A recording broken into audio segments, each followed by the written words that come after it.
有人说重点税率居啊，你怎么不介绍点便宜的房子呀？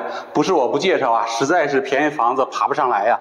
今天就给大家来一套120平方左右的11.8一套，而且呢位置非常好，挨着我们东海大区的一个学校的位置。这个方向大概500-600米左右就是我们的海边，去海边呢也是挺近的。而且这个房子呢是一个复式，带着一个露台，露台能有10多个平方。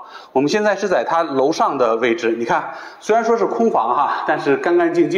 这边是客厅的位置，这块是我们的一个卫生间，然后是厨房，然后旁边是我们刚才的那个露台。这里面呢还有2个卧室，这个卧室是一个北向的小次卧，是一个空房哈，没有家具。然后南边的主卧里面呢有一个1米8的床，而且呢还带着一个南向已经封闭了的一个大露台。咱们这个小区的主要特点呢就是生活配套特别齐全，因为很多人呢都是在这儿陪着孩子上学，在这儿长期居住的。虽然说离着海边稍微远点，但是呢离着医院、学校、农贸市场都非常近。我们下楼看一看。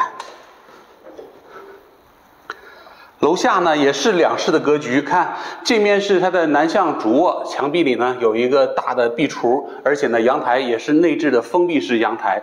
旁边的次卧呢要比楼上的卧室大了很多，而且呢家具也都给您摆上了，有床，没有沙发，需要我们自己布置。这面呢是朝北的一个窗户，然后这里呢是一个北向的一个厨房 ，L 型橱柜，面积还算可以哈，并不是太小。这里是一个卫生间，也是朝北的明卫。像这样的房子，楼上楼下加起来呢，大概能有个120平方左右，地理位置非常的好，11.8一个，你觉着合适吗？关注重点税率居，带你了解更多龙头好房。